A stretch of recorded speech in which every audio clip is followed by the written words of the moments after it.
Sampurasun, selamat datang di Ruang Cerita bersama gua Fajar Surya Budiman.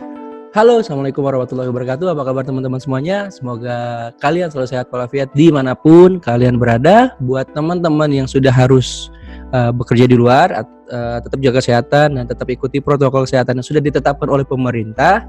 Dan buat teman-teman yang masih memiliki privilege kerja di rumah atau WFH, tetap jaga kesehatan dan sampaikan salam saya buat keluarga kalian dimanapun kalian berada.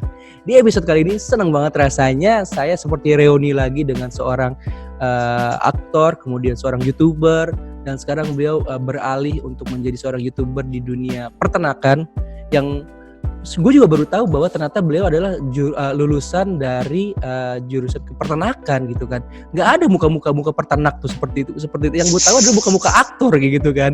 Dan beliau adalah orang di balik layar beberapa program yang sukses, salah satunya Extravaganza, dan juga mungkin kalau misalkan kalian pernah nonton film seperti Bucin yang terakhir, kemudian Toko Barang Mantan, kemudian The Wedding and Bebek Bluetooth, terus kemudian ada Cinta di SMA, itu ada beliau salah satunya pemainnya gitu kan, yang pasti bukan Reza Hardian gitu kan. Oke, sudah tersambung melalui via udara dengan Ibob Tarigan. Halo, Om Fajar, luar biasa. Gila. Ini openingnya sangat ini sekali ya, merdu sekali ya suaranya ya. Oh iya. Parah, empuk banget. Empuk banget ya, daging ya gitu, empuk banget. Iya.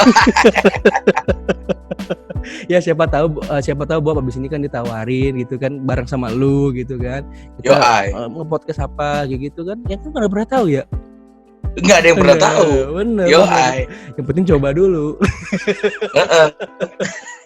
Tapi kabar lu gimana, sehat?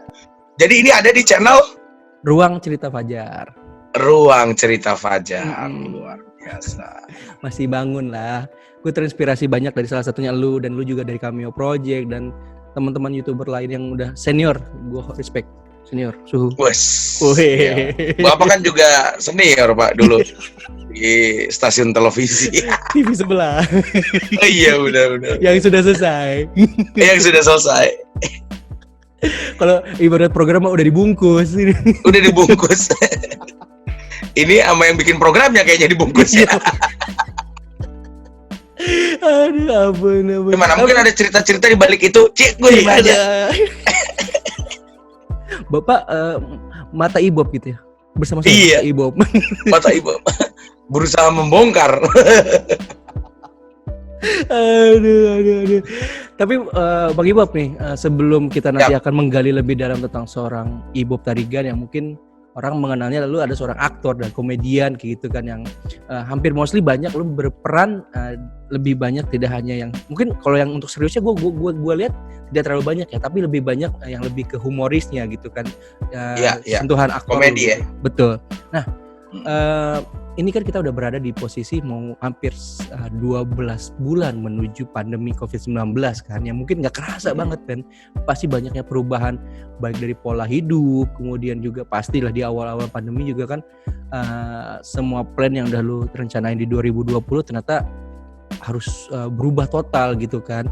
Tapi apa sih makna atau hikmah yang lu bisa petik yang mungkin bisa dibagikan lagi ke teman-teman pendengar Ruang Cerita yang sekarang lagi dengar nih di Spotify ataupun di YouTube, yang mungkin bisa menginspirasi mereka juga yang mungkin sama keadaannya seperti yang awal yang lu rasakan, dan lu tetap move dan tetap bergerak untuk lebih baik di kala pandemi ini.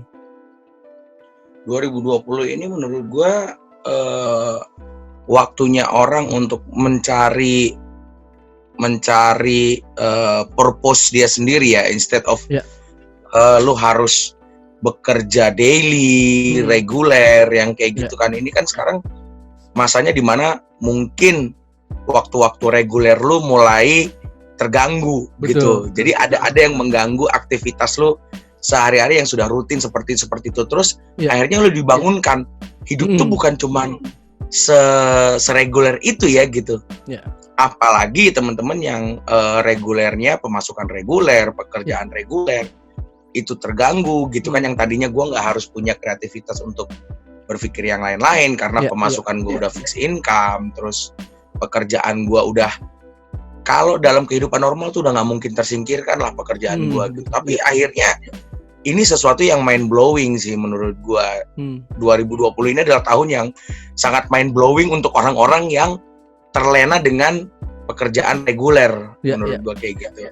Jadi ya kalau gua sendiri kan karena memang gua melakukan pekerjaan di bidang kreatif, jadi hanya mengubah kreativitas. Jadi menurut gua di mana ada trouble, di mana ada permasalahan, di mana ada hal-hal yang bisa membuat lu bingung, pasti ada opportunity. Betul. Di balik itu semua ada opportunity ya. Betul, pasti ada opportunity. Jadi kalau misalkan kita berbicara matematika, kita berbicara logika gitu, ya tinggal lihat teori ininya aja, teori kemungkinannya aja gitu. Kemungkinannya apa nih yang mau gue bikin nih? Dengan keadaan seperti semua orang pasti memiliki titik nol sekarang ini. Jangankan orang yang nggak punya duit, orang yang punya duit pun sekarang berada dalam titik nol. Orang yang punya kuasa untuk bisa berinvestasi pun sekarang ini adalah titik nol karena semua orang meraba-raba dengan potensi yang sama. Gitu. Jadi tinggal tergantung cari aja, hitung aja semua opportunity-nya untuk apa yang kita mau. Jangan sampai setelah pandemik ini kita tetap melaksanakan apa yang kita tidak suka. Gitu. Kalau buat gue sih kayak gitu sih. Jadi gue tetap mencari opportunity. Oke. Tapi di awal pandemi ini lu lebih banyak di rumah ataupun tetap beraktivitas tapi pivot ke digital kah atau gimana tuh yang sekarang lu rasakan? Dari awal sih gue sebenarnya di rumah ya. Kalau yang awal-awal kan kita di rumah terus tuh yang berapa bulan PSBB awal. Terus kayak gue kan punya cafe dimsum Mama Karo di Kemang waktu itu kan. Oh iya. Ada dimsum Mama Karo tuh. Terus awal-awal gue kan tutup PSBB pertama. Jadi gue tetap berusaha bagaimana karyawan gue tetap bekerja tanpa di PHK. Gitu. Nah, gue promo online tuh di pertama tuh. Dan akhirnya sempat udah buka lagi kan. Waktu itu buka lagi. Bulan, terus buka lagi tuh. Buka lagi, betul. Nah, gue udah siapin karena kan kita invest lagi tuh. Untuk protokol kesehatan tuh kita invest juga tuh. Betul. Setelah itu tutup lagi PSBB kedua tuh. Yang PSBB rem darurat apa kalau salah kan? Iya. Nah, yang pas rem darurat itu gue udah nggak siap. Gitu.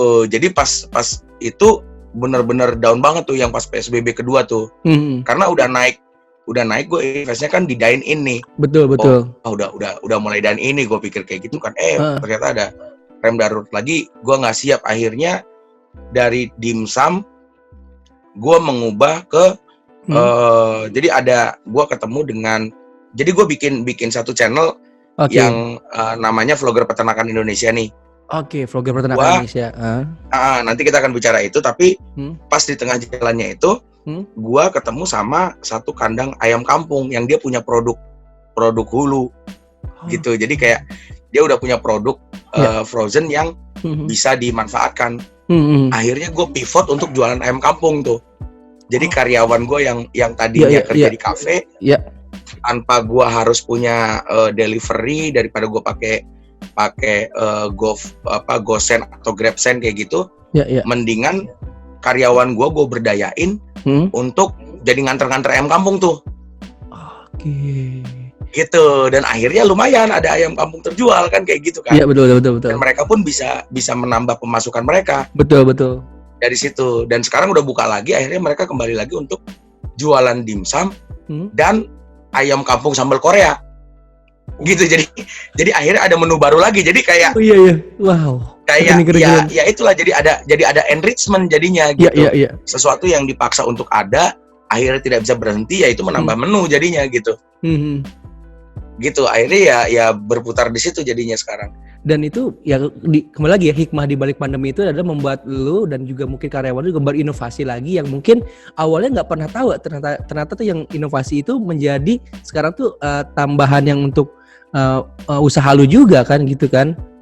Betul, gue nggak pernah tahu karena kan di tengah pandemi gue ketemu maksudnya gue ngobrol sama temen gue yang dia juga keluar dari kerjaan sih, dia bukan di PHK tapi dia memutuskan untuk resign pada saat itu gitu.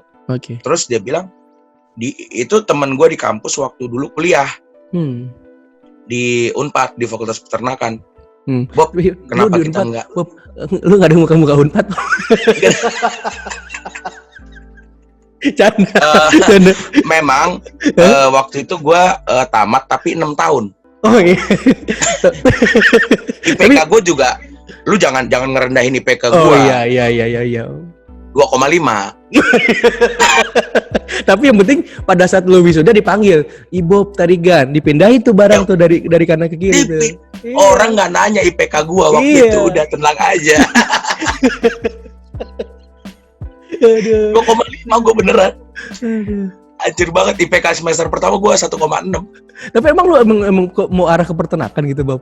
Atau misleading gitu atau gimana?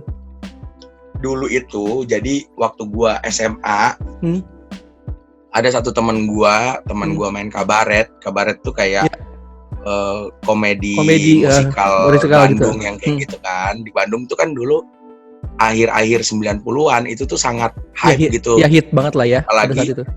Apalagi senior kita, kakak-kakak yang di P Project, Padiangan, dulu kan sangat menguasai industri kan. Betul. Dengan komedinya itu gitu, komedi musikal. Akhirnya berkembang lah di Bandung itu. Nah, dia duluan tamat daripada gua.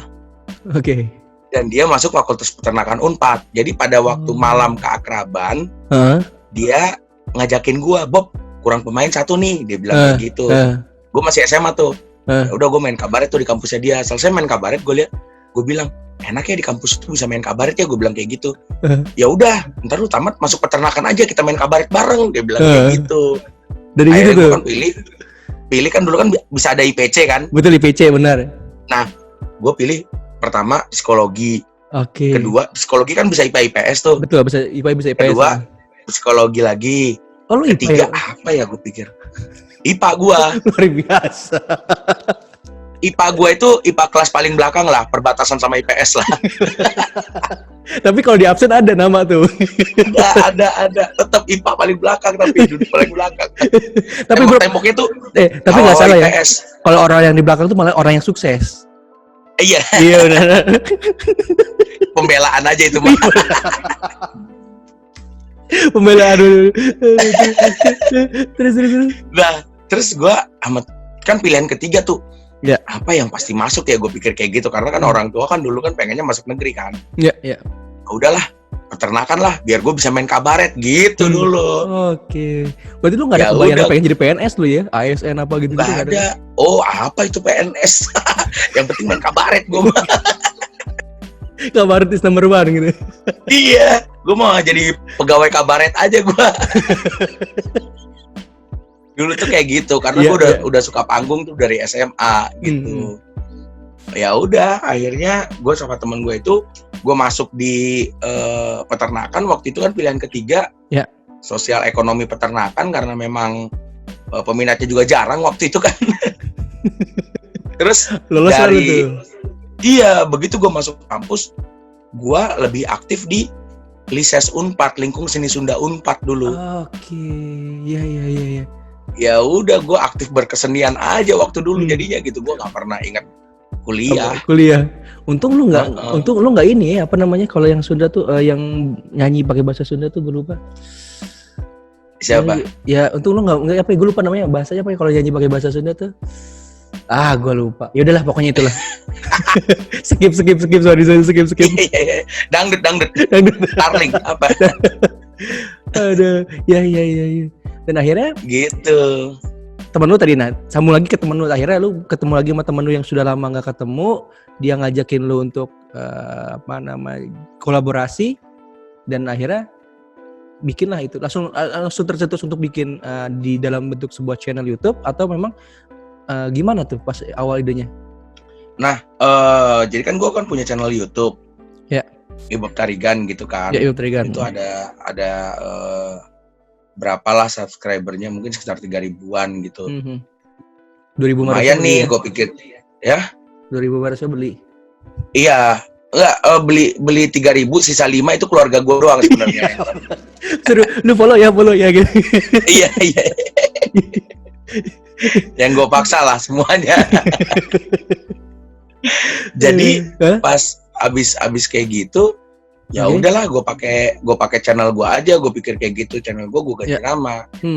Jadi vlogger peternakan Indonesia gitu. Jadi nama program gue sama temen gue adalah Ibob Sony Sarjana Peternakan. Jadi kayak kita ngasih tahu bahwa dunia peternakan itu adalah masa depan Indonesia, dan kalau kita teman-teman milenial atau generasi muda tidak care dengan peternakan, si orang-orang tua ini bakalan banyak sekali mengambil duit tanpa kita tahu dari dunia peternakan, dan mereka sangat tidak mengerti bagaimana harus membuat peternakan ini menjadi maju, dan peternakan akan menjadi tradisional terus, dan stagnan aja gitu.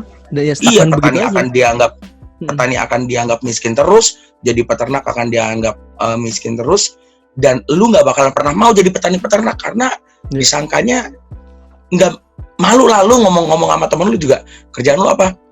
Peternak gitu. Kalau misalkan kita compare sama orang-orang yang di luar negeri yang justru lahannya tidak banyak being a farmer itu adalah sesuatu yang bisa dibanggakan gitu. Betul, malah yang jadi sesuatu yang luar biasa banget di luar negeri malah ya. Iya, lu bisa punya farm yang luas, lu bisa punya ranch, kayak gitu, karena lu tahu future menjadi farmer itu sangat besar. Di Indonesia ditutup-tutupi, masa depan menjadi petani yang besar itu ditutup-tutupi. Gua nggak tahu supaya apa gitu, karena duit untuk pertanian ini sangat besar seharusnya gitu. Kenapa anak muda tidak diperkenalkan dan tidak dibuat bangga jadi petani gitu? Dan itu sih keresahan gue sama temen gue kayak gitu. Dan Ibu Tarigan hadir untuk Indonesia. Akhirnya kita bawain dengan santai kan gitu. Maksudnya kita memperkenalkan peternakan dengan santai. Peternakan tuh nggak kayak penyuluhan gitu ya. Iya, nggak kayak penyuluhan om-om yang sampah-sampah banget, cuman pengen uang doang gitu. Jadi saudara, hari ini saya sedang itu yang gitu tuh. Jadi ketika kol itu ditanam, jadi sayur kol gitu, iya. Nggak kayak gitu dong.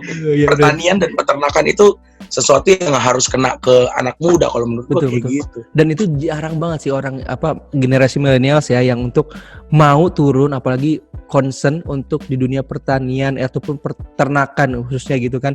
Karena kembali lagi gengsi. Anak-anak milenial ternyata gengsi. Karena tidak pernah diperkenalkan. Jadi juga berpuluh-puluh tahun diperkenalkan petani itu adalah sesuatu yang rendah, menjadi petani itu sesuatu yang rendah. Supaya apa? Gua nggak tahu. Apakah supaya ketika dulu penguasa-penguasa menguasai pertanian, supaya mereka bisa memberikan bibit-bibit impor. Nah, ini kan isu kan gitu loh. Bibit-bibit aja banyak yang impor. Kenapa nggak mengandalkan bibit-bibit dari Indonesia aja gitu? Kalau Indonesia adalah petani peternak yang memang mau swasembada, jangan dong masa bibit diimpor. Nah, itu kayak keresahan yang buat gua datang ke peternak juga keresahannya itu gitu. Lu udah berapa episode sih, Bro, yang udah lu bikin untuk dunia peternakan? Hampir 10 videoan lah kayaknya. Kolaborasi sama siapa aja nih? Kalau buat teman-teman kalau teman-teman artis ada Saikoji, ada Gisel. Dia turun langsung tuh Saikoji gitu ya? Iya, Saikoji tuh sebenarnya dia lebih ke cupang. Oh, cupang. Cupang. Iya. Mahal, Bro. Kalau Gisel coba mahal, Bro. Apa? Gisel? Lu 19 detik. Gisel. Bukan dong. Oh, bukan. Lu bukan pemerannya kan? Bukan pemeran Gisel kan? Bukan ya. Oke. Cuman gua upload 1 hari sebelum 19 detik itu. Gua enggak tahu kenapa. Upload 1 hari sebelum video yang itu tayang. Iya. Gua mau minta promo sama Gisel juga gua enggak enak. Tapi lu tetap lu kirim nggak tuh videonya ke Gisel yang lu tayang gitu? Enggak. Jadi gue kirim udahlah kau. Dia juga punya permasalahan sendiri kan jadinya kan. Jadi ya itu kalau Gisel lebih ke yang funnya gitu. Jadi kayak sesuatu yang ada di rumah dia punya 6 kucing, dia punya kayak 50-an cupang gitu. Iya. Gitu lebih ke arah hewan peliharaan lah kalau yang di Gisel. Tapi ketika gua collab dengan teman-teman artis, sebenarnya tidak ngangkat juga sih. Memang maksudnya trafficnya tidak di situ. Jadi orang lebih ingin yang langsung ke pertanian ke bawah gitu. Iya. Justru yang paling tinggi adalah ketika gue ketemu dengan satu orang peternak, di mana dia punya omset itu sekitar 50 miliar sebulan. Seriously? Ada di mana? Di Jakarta? Perputaran duitnya di situ. Sukabumi, dia ayam broiler.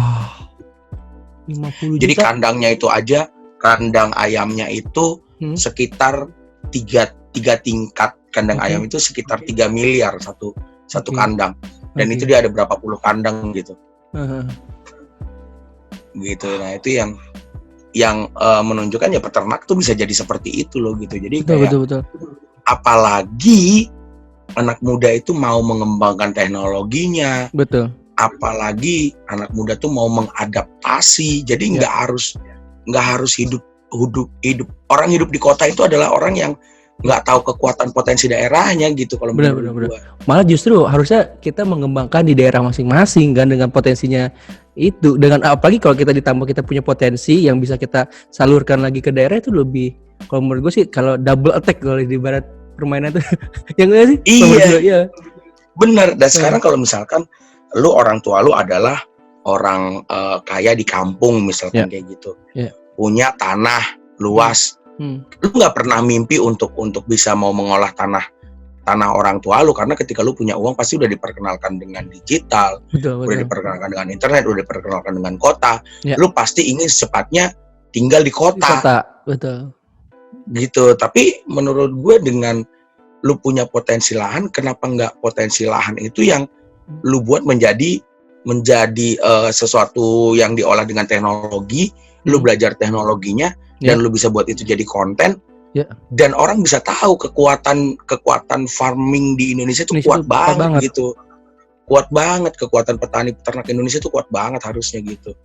Oke, bro, misalkan gini nih, gue orang awam, terus kemudian apa yang gue bisa lakuin? Maksudnya ini mungkin sama dengan persepsi orang-orang yang lain ya gitu. Gue orang awam, apa yang bisa gue lakuin buat Indonesia khusus lebih secara luas dan lebih khususnya kepada gue punya daerah gitu yang mungkin bisa gue bukan orang yang memang lahir di bidang pertanian atau peternakan gitu, tapi apa yang gue bisa support itu untuk peternakan dan pertanian Indonesia nih, bro?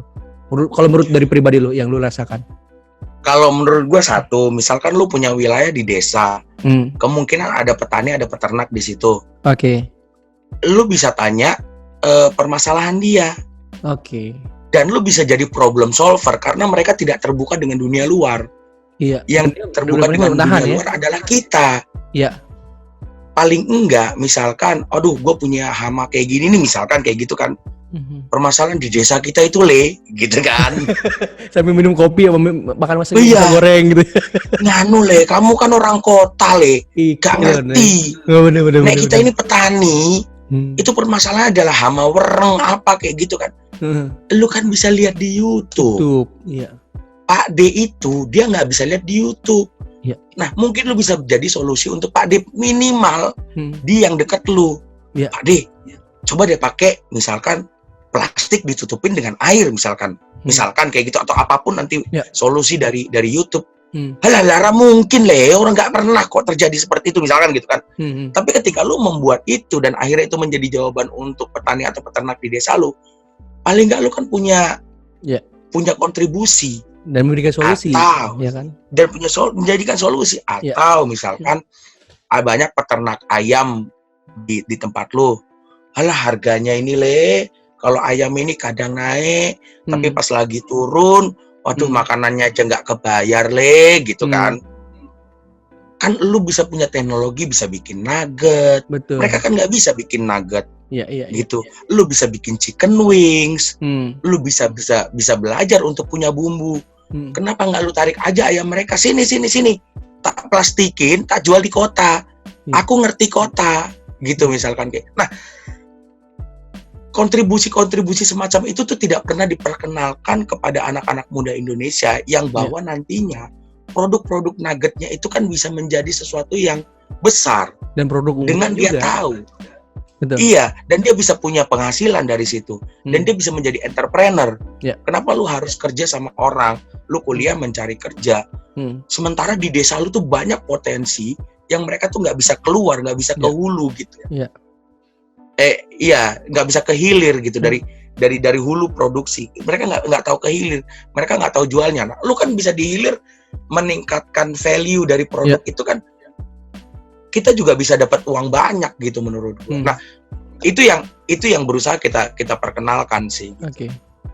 Tapi sejauh ini bro, apa kontribusimu? Gue gak tahu ya, sejauh ini yang lu udah lakukan gitu, sudah ada kontribusikah dari tempat daerah yang lu udah pernah kunjungin itu, baik dinasnya kah, atau mungkin I don't know, feedback balik dari warganet plus 62 di Indonesia ini yang kan yang unik-unik gitu, yang mungkin Mas, Bang Ibob, gue ada rekomendasi daerah ini nih, atau misalnya Bang Ibob, gue punya narasumber ini nih, yang gitu mungkin yang sudah memberikan feedback dari baik itu di channel YouTube lu sendiri ataupun ketika lu bergerilya untuk mempromosikan dalam artian pertanian atau peternakan Indonesia itu sendiri. Kalau feedback sih banyak feedback yang positif ya gitu. Jadi kayak ternyata banyak juga yang bikin, yang dari situ gue tahu. Jadi banyak yang bikin ternyata channel-channel tentang pertanian dan peternakan juga gitu. Jadi akhirnya ada juga yang komen, Bang, ada nih ternak kura-kura gitu, sulcata. Oh iya. Tortoise sulcata, iya ternak kura-kura. Tortoise daerah Jabodetabek gitu. Lu kata apa? Lu kata apa? Gue baru tahu loh, terus tortoise sulcata. Sulcata. Gue baru tahu. Jadi itu kura-kura darat. Oh. Dari Afrika. Apa yang buaya darat ya? Nah, itu kayaknya sepupu jauh. Oh, sepupu jauh. Beda gang. Iya. Jadi ada yang kayak gitu. Akhirnya dari komen teman-teman ini kita coba hubungin. Gitu, dan akhirnya kita datengin. Dan ternyata mereka investasi mereka itu besar juga gitu. Oh ya? Dihitung-hitung mereka itu bisa invest sekitar 1,4 sampai 1,5 M. Wow. Dan mereka belum tahu kapan balik duitnya. Iya. Dan mereka karena kura-kura kan panjang kan. Rata-rata, mereka pada ngutang pinjam bank itu kali ya, atau gimana? Gue nggak tahu nih. Kalau yang kura-kura ini mereka memang punya hobi. Oh, berawal dari hobi. Iya, memang itu bukan bisnis utama mereka. Jadi mereka punya bisnis utama, akhirnya mengembangkan. Mereka suka dengan kura-kura. Kenapa nggak ada yang breeding di Indonesia? Dia bilang kayak gitu. Kenapa gue nggak coba breeding? Gitu. Iya. Jadi kan kalau di dalam ilmu peternakan itu ada yang namanya satwa harapan. Jadi di luar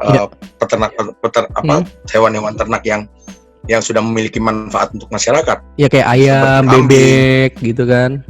Ayam, bebek dan teman-teman kita gitu kan. Ada teman-teman kita ternak. Maksudnya teman-teman peternak, maksudnya teman-teman peternak. Oh iya. Gua adalah sahabat peternak Indonesia. Jadi, yuk sama-sama lindungi Indonesia, satwa dan Indonesia gitu. Lindungi ayam-ayam dan kucing-kucing yang diternakan.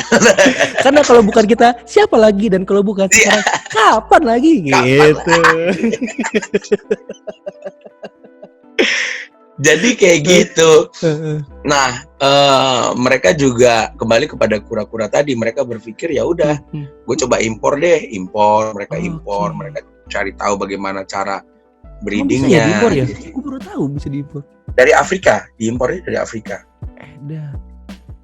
Gitu, kura-kura. Padahal di Afrika itu menjadi hama sebenarnya. Oh iya? Iya, saking banyaknya si kura-kura itu. Di Indonesia harganya tinggi gitu. Kita hamanya dan itu maksudnya hobi. Hama apa tuh? Di mute. Di mute. Iya. Wow. Gitu. Tapi lu sendiri Bob, ada nggak sih pengen concern ke satu peternakan yang lu pengen berdirikan? Tadi selain ayam ya, next apa yang mau lu akan kembangkan? Which is mungkin pendengar ruang cerita di sini tertarik dalam artian, ternyata Ibu kan fokus ke dunia peternakan. Gue punya ini nih gitu. Atau lu hanya ada spesifikasi khusus, gue pengennya ke sini gitu. Ada nggak sih? Kalau gue sih sukanya, maksudnya ini sebenarnya di Indonesia tidak terlalu menjanjikan ya. Tapi gue suka dengan peternak susu, sapi perah. Gue suka tuh. Kalau Mipan nggak bisa dipancing dikit ya. Nggak bisa dipancing dikit, pancing dikit langsung balikin. Iya. Itulah kita dunia, kita akan entertainment seperti itu. Biar membuat betul. Pendengar ataupun yang sekarang lagi lihat kan tertawa dan menonton sampai akhir. Iya, benar. Jangan lupa like, comment, and subscribe. Ting. Karena itu gratis. Tolonglah. Kita saling support semuanya. Lu subscribe juga channel YouTube-nya Om Ibob di apa namanya Om? Tadi Om? Vlogger Peternakan Indonesia. Sudah saatnya kalian untuk like, comment, and subscribe karena subscribe itu gratis. Ya, oke. Nah, itu dia. Emang di tengah-tengah suka ada iklan gitu ada iklan. Ya? Kan kayak Spotify, YouTube juga kan ada iklan. Emang kita nggak boleh? Iya, benar. Iklan manual ya, Pak. Masih manual, Pak. Gitu. Oke. Gitu. Jadi sampai mana tadi kita? Nah, susu perah. Iya, gue suka untuk membuat kalau misalkan ada kesempatan ya. Gue suka bikin untuk peternakan sapi perah. Meskipun secara bisnis untuk sekarang tidak terlalu menjanjikan ya, gitu, dengan banyaknya susu impor gitu. Betul. Dan diperbolehkan dan diperkenalkan susu impor itu sebagai fresh milk gitu. Iya, sudah termindset bahwa susu impornya susu fresh milk gitu sih. Iya, ditulis susu fresh milk. Maksud gua kenapa boleh? Gitu. Kenapa diperbolehkan bahwa susu impor itu disebut sebagai fresh milk gitu. Di mana titik fresh milknya ketika susu bubuk dibawa ke Indonesia terus habis itu dicairkan dan akhirnya itu menjadi fresh milk. Itu kan nggak fresh lagi gitu. Jadi peternak sapi perah dan penghasil susu lokal itu tidak diperkenalkan dengan teknologi yang membuat bakteri di susu itu menjadi semakin kecil. Diperkenalkan masih perah tangan kan gitu. Kalau tradisional itu masih perah tangan. Kenapa harus perah tangan gitu? Kenapa tidak 2020? Kenapa tidak diperkenalkan dengan milking parlor yang memang seharusnya sekarang itu sapi ya harus masuk dari puting langsung ke kalengnya tempat penampungannya itu gitu, baik itu yang handy maupun itu yang besarnya gitu. Jadi banyak banget Indonesia yang tertinggal karena tidak diperkenalkan itu sih. Nah, kalau gue dikasih kesempatan ya gue mau bikin peternakan sapi perah karena kalau pas datang gue senang aja gitu. Gue punya sapi, pasti udaranya dingin karena sapi perah kan. Dan gue nggak tahu ya, dingin. Lebih fresh, lebih segar aja sih ketika yang langsung dipanasin gitu loh dari sapi perahnya, terus dipanasin dulu, itu enak sih Bob. Dan itu gila. Iya. Dengan suasananya juga yang mendukung kan. Iya. Itu enak juga. Tapi sebenarnya fresh milk itu memang melalui proses pasteurisasi, homogenisasi, itu fresh milk gitu. Tapi di Indonesia banyak dijual raw milk juga, kayak susu mentah udah dijual gitu. Maksudnya perhitungan apa yang membuat susu mentah itu boleh dijual gitu? Susu mentah itu harus diproduksi dan tidak boleh sampai ke end user. Gitu. Jadi kayak proses-proses itu yang sebenarnya di Indonesia tidak pernah dibuat SOP yang jelas supaya orang Indonesia tahu apa yang dia minum tuh apa gitu loh. Yang ada dinilai kandungan gizi di dalam kemasan itu, NKG di dalam kemasan itu apa. Jangan sampai orang Indonesia tertipu dengan susu-susu impor yang seharusnya tidak memiliki label-label fresh milk lah atau apapun yang ada gitu. Nah itu sih, jadi kayak banyak banget orang Indonesia yang tidak diberi pengetahuan mengenai apa yang masuk ke mulut mereka gitu. Wow. Harusnya nih ya Bob, channel-channel YouTube tuh isinya seperti ini, bukan yang isinya prang-preng, yang edukasi kayak gini. Jadi sekali lagi teman-teman, jangan lupa untuk subscribe channel YouTube-nya Ruang Cerita Fajar dan juga vlog pertanian Indonesia. Bener kan? Vlogger Peternakan Indonesia. Karena like, subscribe, dan komen itu gratis. Daripada like, subscribe yang prank-prank. Iya. Not educated. Asik. Nggak apa-apa, boleh lah gue ngeprank sapi juga ntar. mohon maaf nih Pak, Bapak ngeprank sapi, Bapak ditendang yang ada. Oh iya benar. Sapi, mohon maaf nih, kayak mau meres gitu ya. Sapinya malah nendang dulu. Dia kaget. Pelan-pelan dong bos gitu ya gitu. Aduh, tapi seneng banget sih gue kalau apalagi kalau ngobrolin tentang edukasi apapun yang maksudnya yang menurut gue pribadi menambah wawasan gue gitu kan Bang.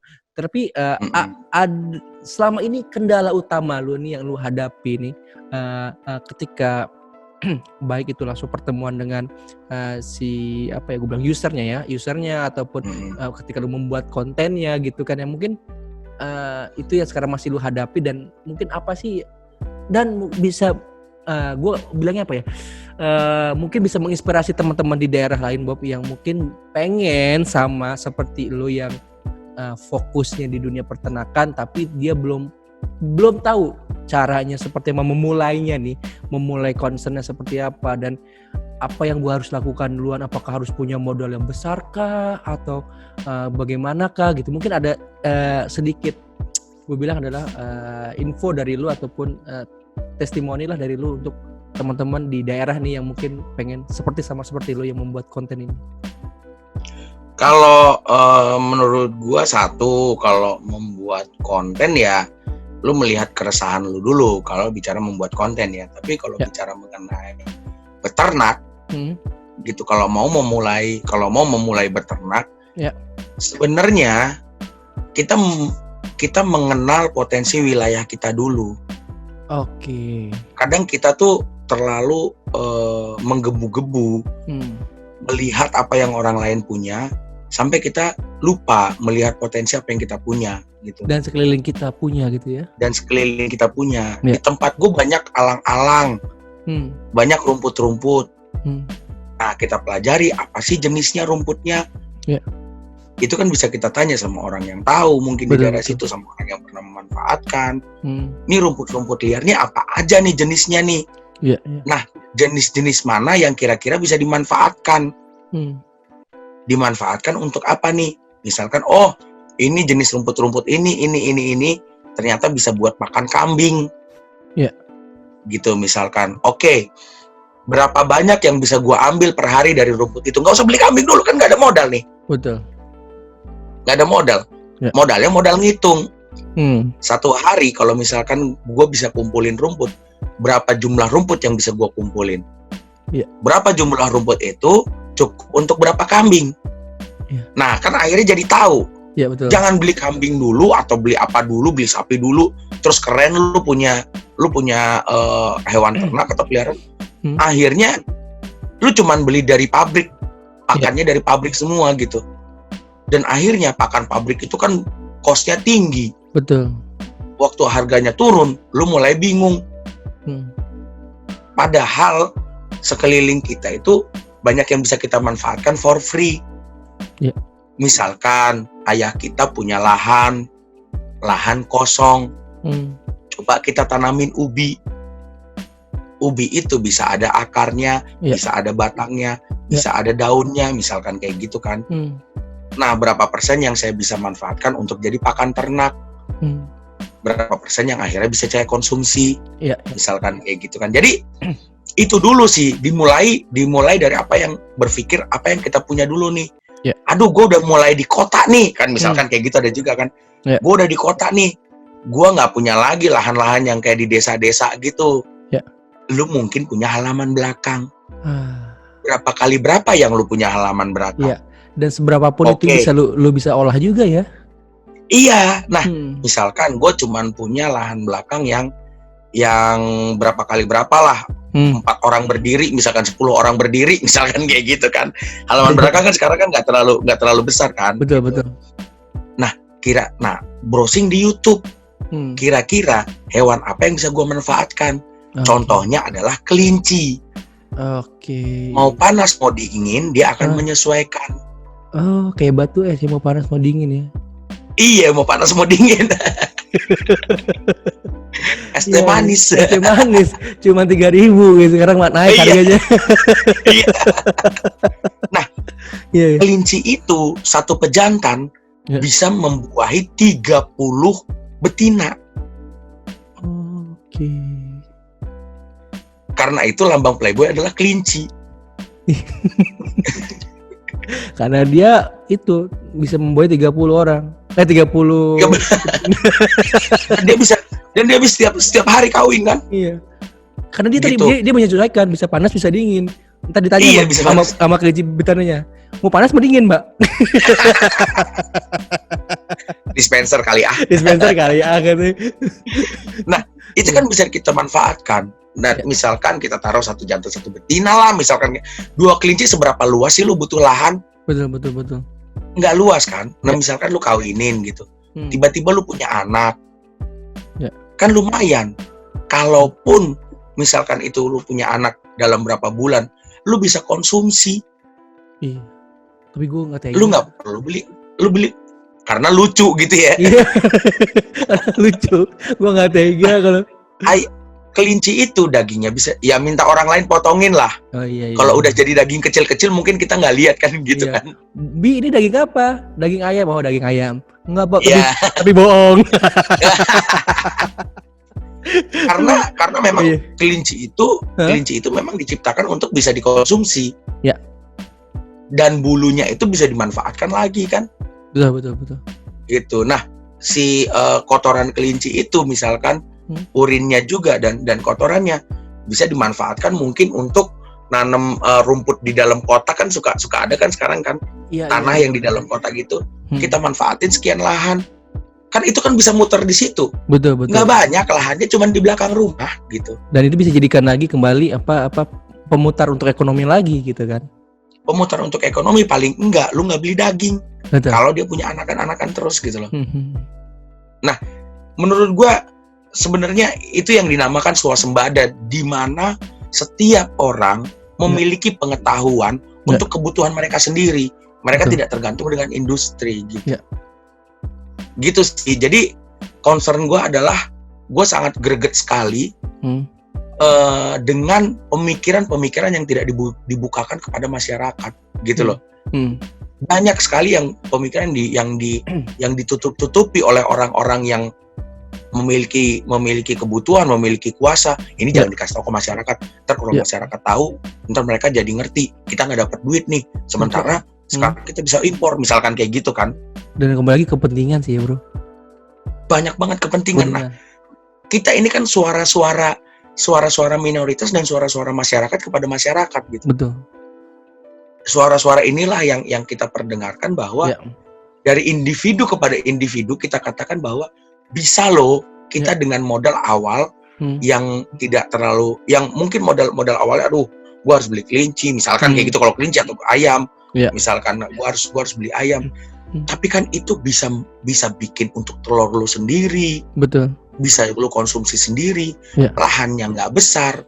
Dan ini tidak pernah diperkenalkan sebagai budaya urban gitu loh. Padahal bisa jadi budaya urban tuh bisa gitu. Kalau bicara bau, bicara limbah, itu semua udah ada penanganannya gitu. Iya, kan tergantung pakan. Gitu sih. Jadi itu greget gue adalah kenapa sih ini tidak diperkenalkan kepada urban gitu loh.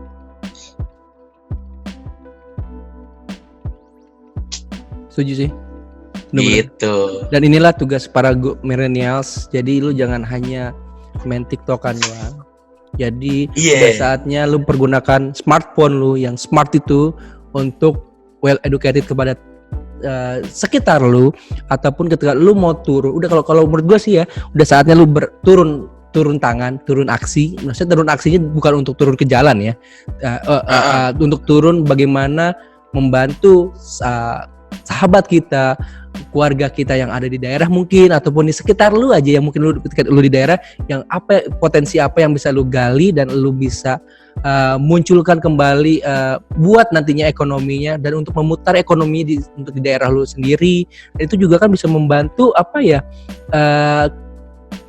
untuk penambahan ketenaga kerjaan juga bisa kan, adanya tenaga kerja baru, dan kemudian juga bisa mensejahterakan lagi orang dengan lu membuka usaha gitu. Dan saatnya juga lu, kalau menurut gua, do something, tidak hanya seperti mungkin Ibu tadi bilang, setuju sih gua Bob, gue adalah orang yang mungkin nantinya juga akan tidak hanya selalu bekerja di orang, tapi bagaimana kita membuka lapangan kerja untuk orang. Iya. Yang nantinya orang itu juga akan nanti membuka kembali tenaga baru lagi buat orang lain gitu. Dan karena sejujurnya adalah manusia adalah orang yang harus dan pandai beradaptasi dan juga bisa bermanfaat buat orang lain. Karena hidup kita cuma sekali. Gila. Fajar Surya. Salam super.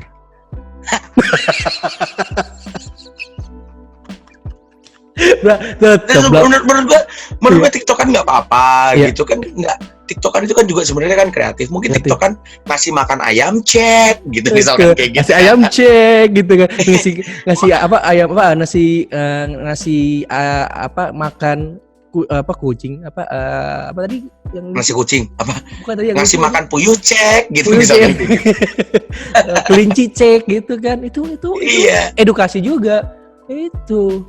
Iya, sebenarnya hanya masalah tren dan lifestyle dan bagaimana pemerintah mau concern untuk memperkenalkan ini kepada milenial gitu. Jangan takut untuk memperkenalkan pertanian dan peternakan kepada teman-teman milenial gitu, karena dengan begitu akan ada generasi-generasi penerus yang menjaga kekuatan dari Indonesia ini. Kan selain maritim, kekuatannya adalah agrobisnis. Iya, agribisnis. Ya. Kenapa om-omnya mau mengkip itu terus sih gitu loh? Ayo om. Jangan dong, biarin orang-orang tahu gitu. Jangan dikit sendiri om. Iya, nggak apa-apa lah om. Kita juga tahu, boleh dong. Iya om. Jangan diimpor-impor terus lah om gitu. Jadi buat kalian nih ya, ayo do something ya buat Indonesia ya. Karena gini loh, lu tahu nggak kekesalan gua apa? Apa? Kekesalan gua adalah Indonesia itu mungkin punya balai inseminasi buatan, tapi tidak ada breeding center. Iya. Lu tahu nggak breeding center? Di mana misalkan ayam kampung, ayam, lu tahu ayam? Kita comparison ayam ya nih. Iya. Itu nggak apa-apa kan ngomongin ayam kan? Nggak apa-apa. Si ayam juga nggak tahu kok kalau diomongin. Ayam kampung loh, bukan ayam kampus ya. Itu bedanya eng sama s. Iya, beda tipis. Cuma sangat berbeda jauh gitu. Sangat berbeda jauh. Baik dari harganya dan kualitasnya. Tapi tetap ayam kampung lebih baik. Lebih sehat ya. Lebih sehat. Jadi misalkan kita berbicara mengenai ayam kampung, ayam asli Indonesia. Itu ada ras-rasnya juga, ada jenis-jenisnya juga. Betul. Ada ayam camani yang dari Indonesia. Kenapa banyak yang nggak tahu? Kenapa yang tahu ayam camani itu cuman orang-orang yang suka klinik doang, misalkan kayak gitu. Gue baru tahu. Biasanya kan, lu tahu ayam camani nggak? Enggak, sorry. Yang item-item semua, yang kayak darahnya hitam. Darahnya hitam. Oh itu camani. Oh gue cuma tahu bentuknya doang, tapi gue nggak tahu namanya itu camani. Iya kan, biasanya kan klinik kan kayak gitu kan, yang dihubungkannya karena ada ayam sentul, ada ayam apa ya Indonesia tuh yang hampir punah gitu. Iya, ada namanya ayam sentul. Oh deket rumah gue dong ya. Iya, lu daerah-daerah Sentul situ ya.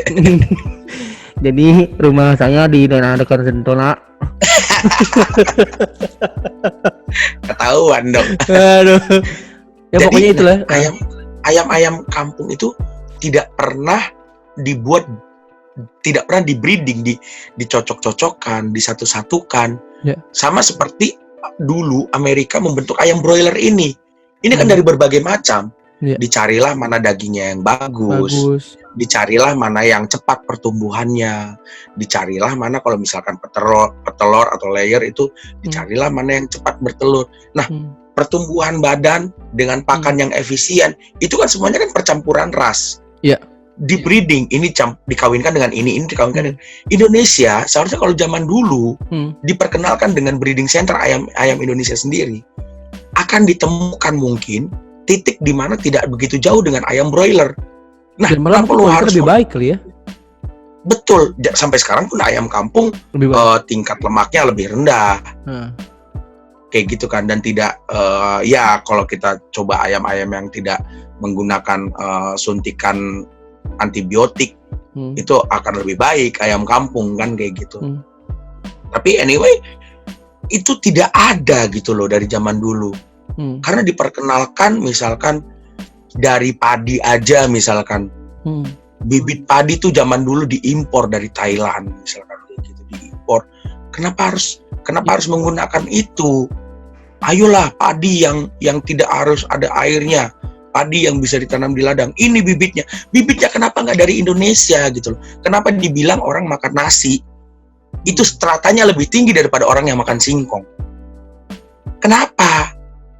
Gitu. Jadi dari dulu tuh Indonesia sudah generasinya sudah diperkenalkan seperti itu, dicokokin. Betul, supaya barang-barang impor itu bisa diterima oleh masyarakat, supaya nasi itu menjadi kebutuhan pokok, gitu. Kenapa sih orang makan jagung dulu direndahkan? Lu tahu nggak waktu sekolah? Kasihan ya, di Indonesia Timur itu makannya cuma jagung gitu, cuman makan ubi, cuman makan singkong.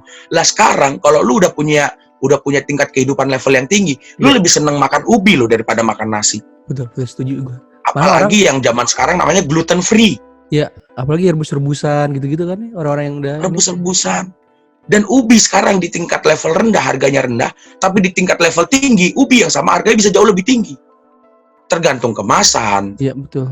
Iya kan, tergantung bagaimana lo memperkenalkan untuk pengetahuannya. Nah, kenapa generasi-generasi dulu tuh melihat singkong tuh generasi singkong? Singkong itu adalah rendah dan keju itu adalah tinggi gitu loh. Kenapa harus seperti itu? Kan hanya beda budaya aja gitu. Betul. Keju itu dibuat dari susu kambing, susu sapi. Toh kita bisa mengolahnya sendiri bahkan untuk orang miskin. Gitu loh. Itu maksud gua. Iya, pemikiran-pemikiran seperti ini yang membuat bangsa kita nggak maju, membuat bangsa kita merasa rendah diri. Kayak gua kan anak singkong, dia kan keju, orang yang rambutnya pirang dikit tuh pasti lebih hebat daripada kita gitu. Pemikiran-pemikiran itu. Kau suka keju? Wow. Iya kan, itu kan. Bener. Kalau lu tahu kayak gini, lu jadi greget kan? Greget, bener. Padahal sama gitu loh. Akhirnya itu kan banyak. Akhirnya jadi panjang kan. Akhirnya orang mau menikah dengan orang bule supaya apa? Supaya keturunan gue lebih baik. Memperbaiki keturunan, kata gitu kan. Memperbaiki keturunan. Akhirnya wanita-wanita Indonesia banyak yang pengen sama bule, misalkan kayak gitu. Maksudnya gue nggak menyalahkan, gue bukan rasis gitu ya. Maksudnya gue nggak menyalahkan bahwa ketika orang berbeda ras untuk menyatukan hidupnya tidak masalah. Tapi paling tidak pola pikir lu jangan kayak gitu loh. Semua orang itu sama. Hanya masalahnya dulu Belanda menjajah Indonesia dan rambutnya adalah pirang. Dan mereka makan keju. Kalau hari ini kita makan keju bukan berarti kita kaya gitu. Itu menurut gua itu sebenarnya jangka panjang sih untuk merubah stigma, ya kan? Untuk merubah stigma itu sebenarnya jangka panjang. Tapi ya kalau nggak dimulai sekarang, kapan gua lagi memperkenalkan keju sama dengan gua memperkenalkan singkong, apa bedanya? Gitu kan, itu bahan olahan, keju olahan, singkong olahan. Singkong diolah jadi apa? Toh bisa menjadi mahal. Ubi diolah jadi apa bisa menjadi mahal. Bahkan di singkong di Thailand aja malah jadi makanan yang luar biasa kan, kayak makan apa dessert apa tuh dari singkong tuh, ya kan? Iya, singkong Thailand. Singkong Thailand, iya singkong Thailand. Iya. Sangat simpel namanya. Iya, singkong Thailand. Kapan kap? Iya. Nah, Indonesia tuh kalau udah singkong tapi dari Thailand, wah. Hebat nih gitu. Semua yang di luar dari Indonesia tuh, wah, keren nih. Dari Amerika, susu gua minum susu yang dari Amerika. Ada lu nggak tahu kan di Amerika itu diprosesnya gimana? Kenapa lu nggak beli susu peternak lu Indonesia sendiri gitu loh? Setuju. Yang lu bisa taker bagaimana proses mereka. Iya, setuju gua. Itu sih kayak pergumulan gua tuh di situ. Terima kasih Kakak Ibob sudah memberikan pencerahan buat kami warganya plus 62. Kami sangat bangga berkenalan dengan Kakak Ibob. Ini merasa sangat tersanjung ya dengan adanya channel ini ya. Terus Pak. Tapi benar ya, Bob. Tapi benar ya, Bob, maksud gua kalau kita nggak mengedukasi ini terus dalam artian secara masif gitu kan, maka mindset yang lama yang seperti yang tadi Ibu bilang akan terus terpatri di otak teman-teman generasi milenial gitu kan. Makanya kalau menurut gue juga ya itu sudah saatnya kita seperti yang mungkin tagline pemerintah juga yang sekarang juga lagi digembar-gemborin adalah bangga buatan Indonesia. Ya. Itu sih juga salah satu mungkin yang lu bisa lakukan gitu ya. Terlepas lu pro dan kontra dengan pemerintah, tapi hashtag dengan bangga buatan Indonesia itu pun itu menjadi salah satu menurut gue yang bisa lu harus bangga dengan apapun produk Indonesia gitu, baik dari makanan, terus produksi apapun yang mungkin yang bisa sehari-hari menjadi kebutuhan lu, itu lu harus kenalkan dan brandingkan gitu loh menurut gua sih. Betul, jadi gini loh, menurut gua kita tuh jangan jadi generasi yang latah. Iya, apa-apa. Ada orang yang keren bilang bahwa cintailah buatan Indonesia, terus lu bikin di hashtag lu, cintailah buatan Indonesia, tapi lu kosong, lu nggak ngerti. Iya. Gimana coba caranya lu mencintai produk Indonesia? Nah, dengan apa? Dengan gue membuat channel ini, ini adalah salah satu langkah gue untuk menunjukkan gue tahu apa yang gue bilang bahwa gue mencintai produk Indonesia. Ya dengan cara ini, gitu. Jadi kayak kalau lu emang benar-benar ngerti apa yang lu omongin, kita bukan jadi generasi yang latah. Lu pasti tahu apa yang harus lu lakukan. Okay. Bukan hanya stalking teman-teman Instagram teman-teman lu dan akhirnya lu sirik dengan kemampuan mereka gitu. Dan mereka pun sebenarnya posting hal-hal yang baik di postingan mereka, belum tentu hidup mereka juga baik. Betul. Tapi lu udah sirik kan kayak gitu. Kan capek energi kita kalau misalkan terbuang sia-sia karena itu doang kan. Terbuang sia-sia gara-gara itu doang. Ya elah, dia posting kayak gitu. Udah kayak bener aja gitu kan. Orang padahal tahu sendiri deh gitu kan gitu. Terus akhirnya energi lu buat untuk komen-komen negatif di Instagram artis hanya untuk direspon oleh artis tersebut gitu. Kan nggak ngasilin apa-apa. Betul. Mendingan energi lu buat ngasih makan ayam. Ketahuan besok ayamnya jadi lebih gemuk. Ayam nggak mungkin bohong gitu kan. Iya betul. Karena ayam tidak pernah bohong. Sama seperti kelinci. Sama seperti kura-kura. Tapi kura-kura bisa dalam perahu. Iya. Oh iya. Pura-pura tidak tahu. Waduh. Iya. Aduh ya Allah. Ini kalau anak kata zaman sekarang nih, ini isinya adalah nutrisi dan daging. Daging banget nih. Daging banget. Gitu. Jadi teman-teman sekali lagi, gue sebagai mungkin gue juga mungkin belum terlalu menyadari, belum terlalu bisa memberikan banyak untuk Indonesia, tapi melalui channel ini adalah gue menghubungkan, menjembatani yang seperti yang ya sekarang kedatangan Om Ibob ini kan, yang concern untuk membantu pertanian dan mungkin atau peternakan gitu kan. Dan apapun yang lu bisa berikan untuk Indonesia dengan kemampuan yang lu punya, lu berikan sekarang. Berikanlah itu meskipun hanya dari hal kecil dan berdampak di sekitar lu. Tapi dari sekitar lu itu akan memberikan lagi ke dampak yang besar buat sekitar yang lainnya. Bukan begitu Om Ibob? Betul, kalau lu mau berkontribusi minimal nggak buang sampah sembarangan. Karena dengan tidak membuang sampah sembarangan akan menjaga ekosistem kehidupan. Lu nggak tahu ada mikroorganisme apa yang sangat berguna untuk lingkungan kita, yang kalau misalkan nggak ada sampah itu mereka akan bertumbuh dengan baik, menjaga kehidupan kita, menjaga ekosistem kita di lingkungan kita. Mau lu tinggal di klaster, mau lu tinggal di gang, ekosistemnya itu kan pasti ada. Betul. Pasti ada makhluk-makhluk hidup di sekitar kita yang dia itu menjagai, menurut gua bukan makhluk gaib ya gitu loh.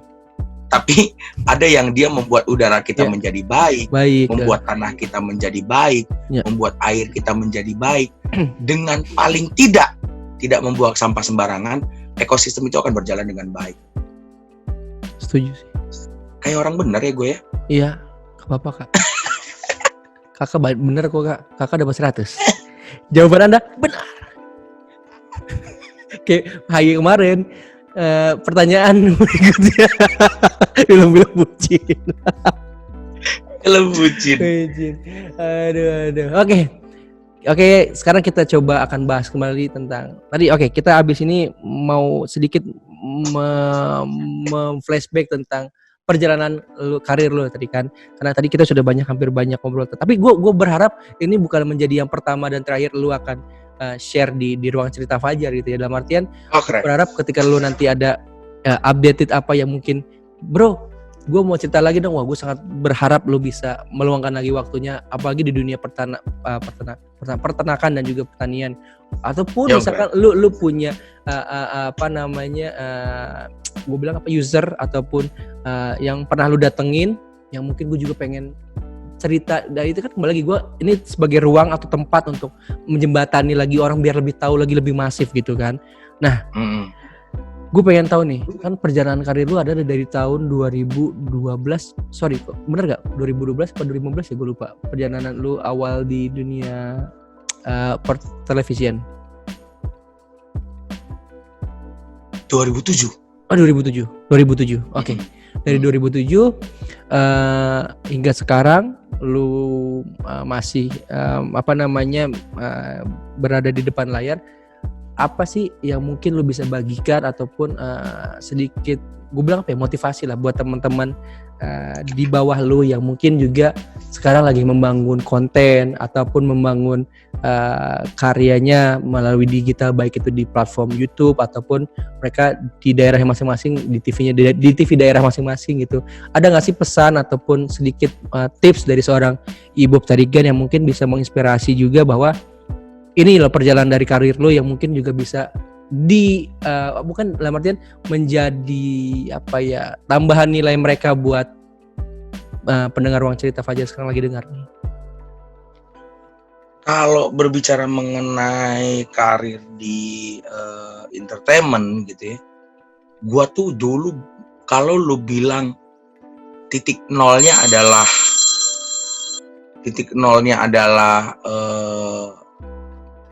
masuk Trans TV waktu itu ya gue ya. Yeah. Menjadi tim kreatif di Trans TV. Berarti gue punya jauh titik minus. Dimana sebelum gue menjadi tim kreatif itu, gue itu menjadi badut silver, kalau lu tahu. Oh iya? Manusia silver. Tapi untungnya gue nggak di pinggir jalan. Jadi waktu itu ada event. Java Jazz lah, keren kan. Gue isi event Java Jazz gitu. Tapi ada booth. Iya, satu booth di sebuah bank gitu, boothnya itu di depannya pengen ada patung silver. Dan itu lu? Dan itu gua. Jadi 3 hari itu gua mulai dari jam 9 pagi sampai jam 12 break makan. Dari jam 10 pagi, jam 12 break makan sampai jam 1 mulai lagi sampai jam 6 sore, jam 6 sore maghrib sampai jam 7 mulai lagi sampai jam 10. 3 hari itu. 3 hari gue menjadi manusia silver yang tidak pakai baju. Pakai celana tapi kan? Pakai, karena bukan masalah gue nggak mau ya buka celana, tapi mereka yang malu liatnya gitu. Iya benar sih.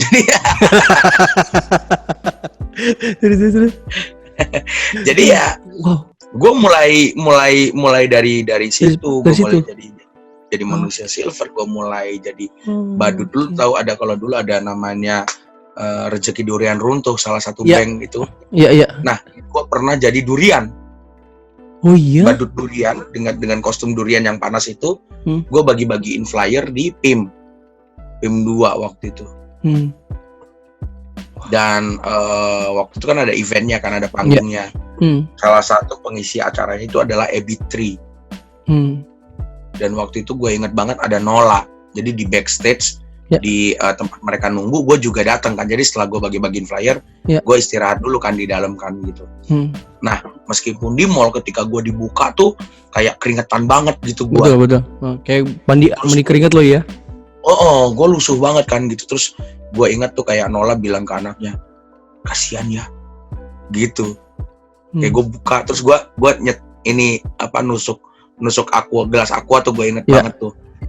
gitu. Terus dia di depan sana dia ngasih tau ke anaknya, kasihan ya, gitu. Sekasihan itu mungkin gue nggak merasa diri gue kasihan, tapi kayak orang liatnya, oh gue kasihan ya, gue pikir kayak gitu. Jadi kayak dari situ gue terus gue jadi ekstras film, di mana gue waktu daftar agensi ekstrasnya gue bayar 100.000 dari jam 9 pagi itu gue nunggu syuting, di take-nya jam berapa, jam 9 malam kali. Gue kayak scene-nya tuh kayak nonton konser gitu, gue jadi penonton yang angkat-angkat tangan kayak gitu. Terus gue dibayar 30.000, itu agensi sampai sekarang masih utang sama gue 70.000. Masih utang tuh ya 70. Karena satu kerjaan itu doang yang dikasih sama dia. Terus gak ada kerjaan lagi. Ya gue mulai dari situ sih. Gue mulai dari badut di Ancol, kayak waktu gue pernah juga jadi badut action figure yang kayak gitu. Yang berubah hingga gue masuk ke nol. Yang ingin berubah sekarang di itu pada saat posisi apa tuh, ketemu siapakah atau mungkin lu ternyata apa event apa gitu akhirnya muncul di TV itu? Nah, karena gue masuk Trans TV itu, jadi kayak gue ngelamar. Gue ngelamar waktu itu, masuklah, akhirnya gue diterima di Trans TV jadi tim kreatif karena latar belakang pengalaman kabaret. Kabaret is number one. Kabaret is number one. Yang tadinya gue pikir itu nggak tahu gue bakalan jadi apa. Ternyata pengalaman itu yang membawa gue akhirnya menjadi tim kreatif di Trans TV yang dipilih untuk program Extravaganza memang pada waktu itu. Dan ketika gue masuk Extravaganza, ternyata gue bertemu dengan senior gue yang di Bandung dulu, dan brainstorming Extravaganza itu rata-rata pakai bahasa Sunda memang. Jadi memang orang Bandung semua. Oke. Siapa ya waktu itu? Sebenarnya lepasan dari maksudnya generasi ketiga dari P-Project. Kalau lu tahu dulu pernah ada di yang SCTV yang main bola, yang dulu waktu zaman P-Project itu tuh gitu. Nah, generasi setelah pop lah, generasi setelah Project Pop. Mereka tim brainstorming. Tim brainstorming ya. Akhirnya ya gue bertemu dengan mereka, ya gue masuk di dalam kolam yang tepat, tapi dengan level yang lebih tinggi kalau menurut gue gitu. Jadi gue keep up dengan mereka, gue belajar banyak dengan mereka, dan ketika di Extravaganza pun kan dibutuhkan banyak ekstras, figuran, untuk jadi monster, jadi pohon, jadi apapun lah ketika waktu di Extravaganza itu kan. Nah, gue bilang daripada lu nyewa orang untuk jadi figuran, mending gue aja, gue bilang kayak gitu. Jadi gue ada di dalam monster itu, gue ada di dalam pohon itu, pokoknya butuh figuran, ibop aja gitu. Ibop aja. Iya, gue dapat 50.000 pokoknya sekali figuran tuh. Itu nggak dipotong kan? Ya, enggak dipotong manajemen. udah 50, potong 20.000, 30.000. Gue punya utang sama gue sampai sekarang 20.000 gitu.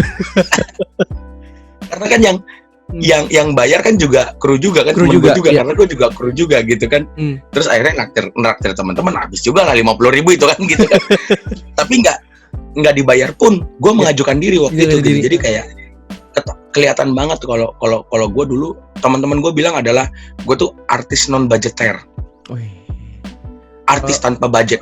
Kalau ibarat di PNS tuh lu adalah pegawai untuk bagimu negeri. Pegawai untuk bagimu negeri. Iya. Berdasarkan keikhlasan. Dan juga visi misinya mencerdaskan anak bangsa gitu kan. Iya, betul sekali. Asik, sedap. Sampai tuh, yuk curhat dulu yuk. Curhat. Oke. Terus hingga akhirnya Jadi akhirnya dari karena gua sering main jadi figuran, gua jadi dekat sama teman-teman pemain kan gitu. Iya. Dan akhirnya 2015 Tora butuh pemain. Gua diajakin tadinya untuk jadi figuran. Nah, ketika waktu itu ada kayak pemain yang dirubah posisinya lah gitu. Iya. Di dalam The Wedding and Bebek Betutu itu. Akhirnya gue naik jadi pemain inti. Bersama dengan teman-teman itu gitu. Iya. karena mereka percaya bahwa hip hop bisa main. Bisa main. Dan lu grogi gak sih pertama kali itu? Nggak terlalu sih kalau dibandingin MBB Petu tuh gue nggak terlalu, karena gue kan kenal mereka dan mereka orang yang sangat suportif, kayak keluarga gitu. Jadi kayak mereka nggak pernah merendahkan posisi gue yang baru gitu. Malah tuh orang ngajakin, Bob deket gue Bob gitu. Pas promo pun deket gue Bob, dia bilang kayak gitu supaya ada sesuatu yang bisa diomongin gitu. Dia bilang kayak gitu. Ya itu akhirnya itu adalah film yang sangat berkesan buat gue karena kepercayaan dari kakak-kakak gue kan gitu, bahwa si Bob nih bisa main, dan akhirnya gue bisa keep up dengan mereka. Dan selanjutnya setelah dari TV kan gue di YouTube bareng sama teman-teman kami yang project, dan perjalanan berjalan seperti itulah. Tapi siapa orang yang sangat menginspirasi lu di dunia entertainment ya, khususnya yang mungkin ataupun nggak, gue atau bilang apakah berjasa ataupun yang mungkin yang selalu mensupport lu hingga akhirnya lu di posisi pada saat ini, Bot? Kalau yang di dunia entertainment siapa ya? Kayak sebenarnya kan yang membawa gua ke Trans TV adalah HRD gitu kan, which is gua nggak tahu siapa Bu Yuni mungkin waktu itu, gua nggak tahu. Pokoknya ya memang dia menerima gue sebagai karyawan. Itu mungkin orang yang berjasa kepada gue, membawa gue ke titik nol untuk merintis karir seperti ini sekarang ya gitu. Tapi ya kalau bisa dibilang berjasa, semua orang berjasa gitu. Ada passwordnya apa? Ada telepon mulu, lupa gue silent. Ini apa? Jadi apa passwordnya apa, Mas? Jari-jari. Oh iya. Jadul banget ya. Jadul banget. Okay. Jadi semua orang suportif sih. Gue banyak sekali belajar dari teman-teman talent ketika gue jadi kru. Gue banyak sekali belajar. Gue melihat artis ketika gue menjadi kru, bagaimana mereka merespon sebuah situasi, bagaimana karakter mereka. Ada yang karakternya belangsak, ada yang karakternya baik, ada yang star syndrome, ada yang, gue melihat itu semua ketika gue menjadi kru. Jadi ketika gue berada di posisi sebagai talent, gue menjadi apa adanya aja. Gue nggak pernah merasa hebat atau apapun, karena kan orang semua punya posisi masing-masing yang ketika kita melakukan posisi kita dan fungsi kita dengan baik, maka keseluruhan program akan berjalan dengan baik gitu. Setuju sih. Dan kembali ya, ketika kita berada di posisi di atas, kita harus tetap rendah hati, tetap selalu, ya mungkin gue nggak tahu ya, banyak gue cerita-cerita juga dari teman-teman yang sebelum cerita, semakin tingginya Anda harus semakin merunduk. Kalau ibarat padi tuh ya, apa tuh gue lupa tuh peribahasanya apa, semakin tinggi padi, kalau semakin berisi berarti semakin merunduk. Nah kayak gitu, dan tetap berbagi. Berarti gini dong, cocok gitu langsung.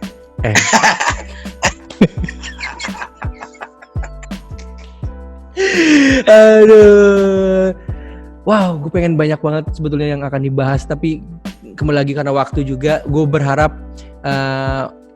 Om Ibob tidak kapok untuk di episode berikutnya, di episode mungkin yang ini yang pertama dan next kedua dan ketiga. Gue berharap mungkin Bob kalau emang boleh nanti pada saat lu ada syuting di mana gitu, ataupun gue juga bisa, siapa tahu bisa ikut turun juga gitu kan, untuk boleh banget dong. Senang banget sih gue untuk, apalagi kalau langsung ke apa ya, ke masyarakat gitu kan. Ini bukan kampanye. Gue tanggal 21 kayaknya mau ke peternakan buaya deh. Seriusan lu? Tanjung Pasir. Makasih lo buaya. Itu pada mangap semua. Lah, saudara lu mau nyobain kan? Lah, saudara gue gak pada dateng nih gitu. Tanjung Pasir mana? Di daerah Banten kayaknya katanya. Oh, wow. Tapi beneran buaya? Iya, ada 1.500 buaya apa katanya kayak gitu. Seriusan? Kayak penangkaran dan breeding juga. Oke. Wow. Gue nggak tahu sih gimana keadaannya. Wah, keren lu ya. Tapi boleh tuh kalau misalkan ada yang, tapi yang buaya juga Pak. Saya kan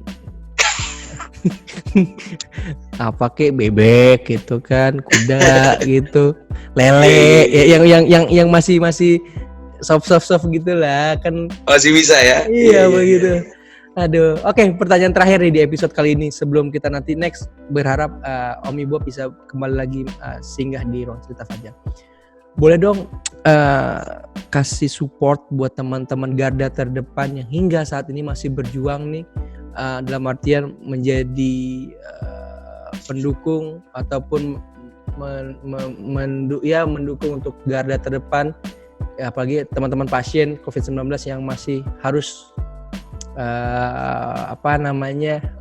pemulihan gitu kan dari seorang IBOP secara singkat aja biar teman-teman juga memberikan semangat biar tetap kuat dan tetap sehat dan harus tetap berjuang bersama dari seorang IBOP tadi kan.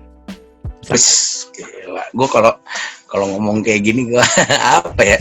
Kalau menurut gue gini sih, nikmati aja baik buruknya hari ini karena nggak semua orang mengalami itu gitu. Iya.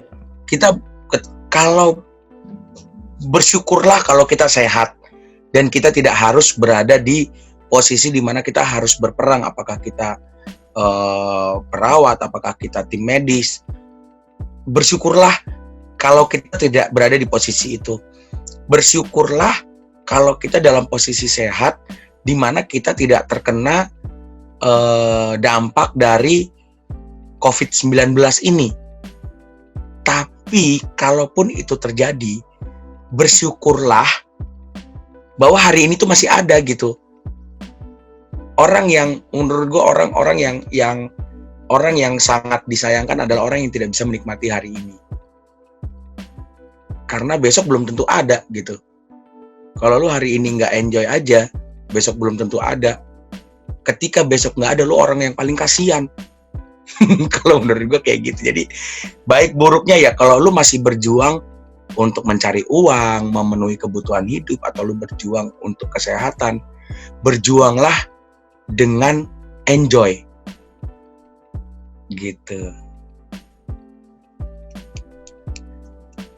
Oke. Nah iya. Berjuanglah dengan bahagia, enjoy dan juga dengan hati sih. Betul. Karena menurut gue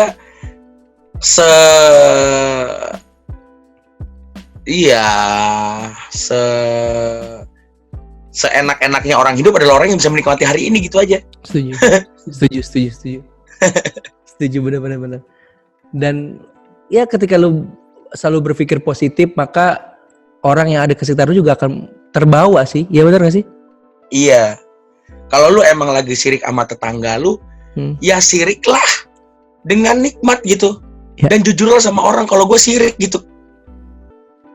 Tapi jangan terlena dengan kesirikan lu. Ya. Mungkin lu harus melakukan sesuatu ketika lu sirik. Mungkin lu harus memperkuat usaha lu untuk mendapatkan sesuatu. Gitu. Jadi kan itu menjadi motivasi untuk kita ya tetap melakukan sesuatu untuk diri kita sendiri gitu. Betul. Kalau menurut gue jangan ditutup-tutupi. Kadang ya ini panjang lagi nih. Orang yang paling capek itu adalah orang yang menutupi semua apa yang dia rasakan, dan membuat itu seakan-akan rasa yang berbeda yang dia keluarkan. Gitu.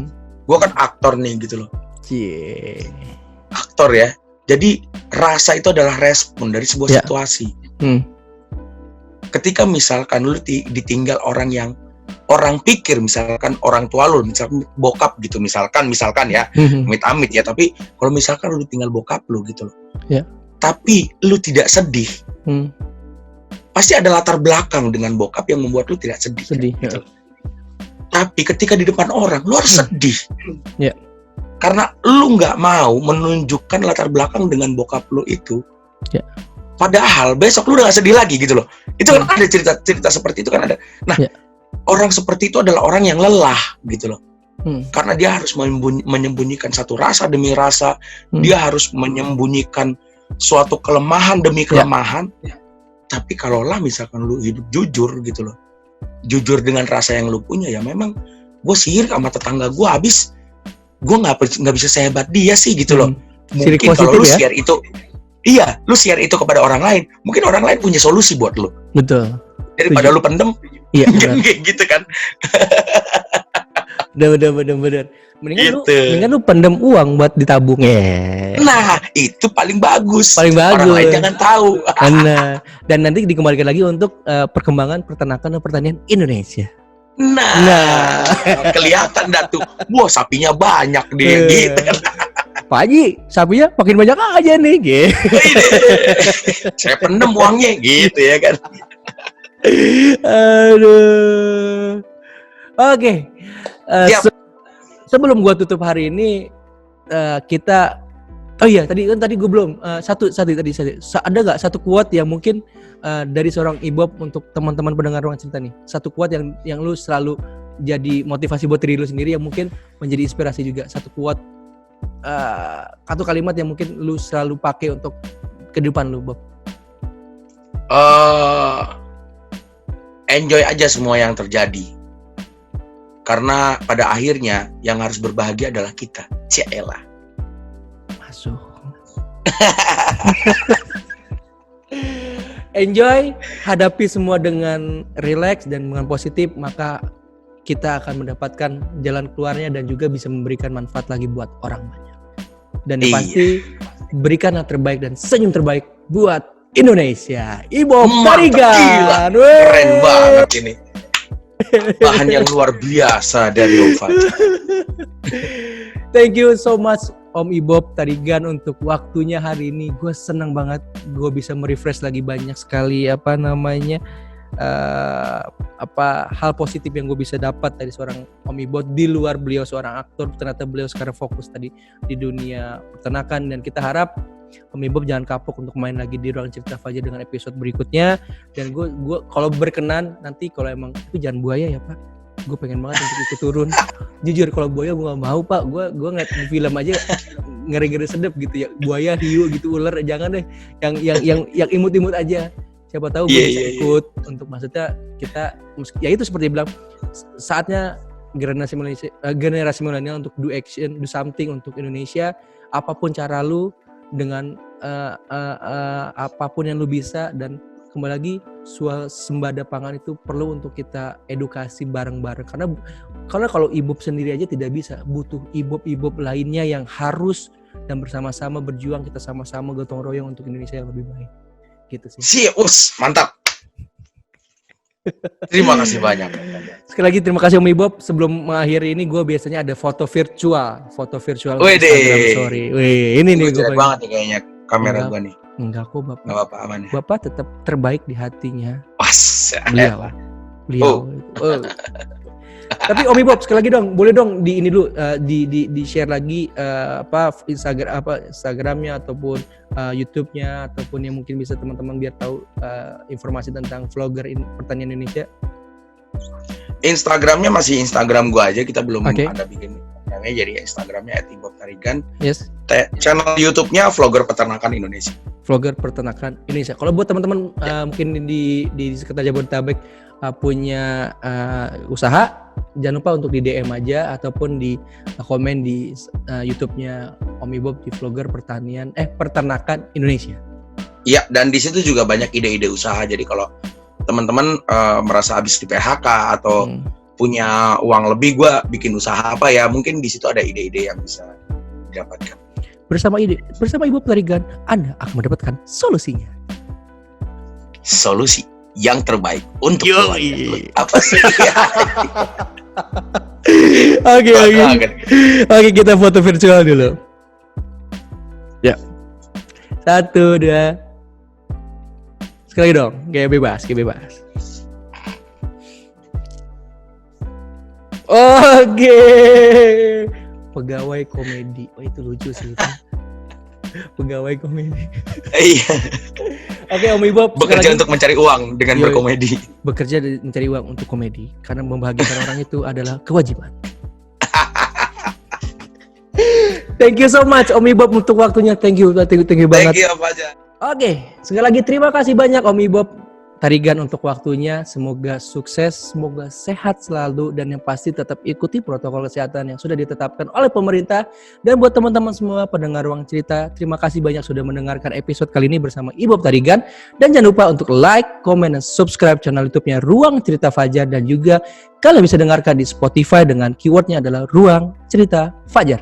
Terima kasih atas waktunya, sampai jumpa. Wassalamualaikum warahmatullahi wabarakatuh. Dah.